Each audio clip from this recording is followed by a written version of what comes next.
ఏంటి గణేష్ ఇంత టైం అని పడుకునే ఉన్నాడు? గణేష్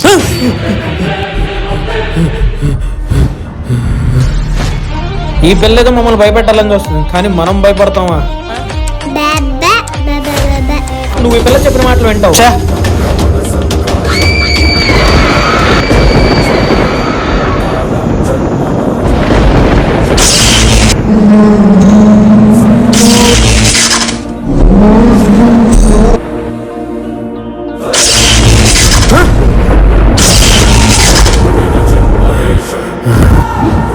వదినా, అన్నయ్య ఎందుకో తేడాగా ఉన్నాడు కదా?